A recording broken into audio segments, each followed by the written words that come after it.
were asking me what's going on in Malaysia, because apparently there's anti-government protests in Malaysia, and they were saying they looked like they were copied and pasted from Hong Kong or from Thailand. And sure enough, if you look, that is exactly what's going on. If you go to Twitter for just 1 minute, they're all using the Twitter official Milk Tea Alliance hashtag.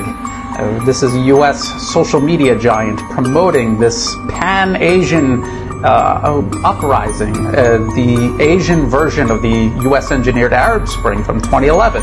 And if you look at all of the groups before, Thailand, in Myanmar, in Hong Kong, they were all backed by the US government openly. The US government is funding the core organizations driving these protests. And sure enough, that is exactly what's going on in Malaysia. So what happened in Malaysia was there is this opposition leader, Anwar Ibrahim. He is meant to head the US client regime of choice in Malaysia. And what happened was there was an election, and there was kind of like a power sharing accommodation made not that long, like a couple of years ago, and there was kind of a stalemate, a political stalemate, and that government fell apart, and now there's this rush between Malaysia's old guard and this US-backed faction led by Anwar Ibrahim. And in case you don't believe me, I mean, I've been writing about Malaysia for many years. This was one of the more recent articles. This is from 2018, when I was still using the Tony Carnelucci pen name. Washington Post covers up US meddling in Malaysia.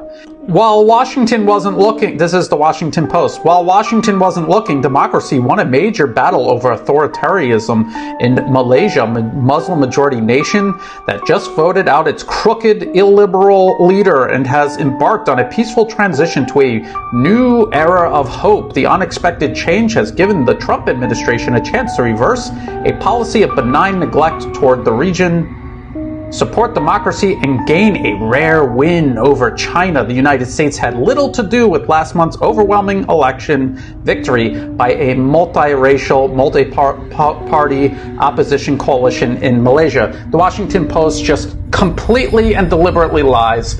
The U.S. National Endowment for Democracy funds the opposition in Malaysia up one side, down the other, and we have Daniel Twinning here. This was a tweet that he put out. IRI Global, this is the International Republican Institute. It is a subsidiary of the National Endowment for Democracy, has worked to strengthen Malaysian opposition parties since 2002. This is him admitting this.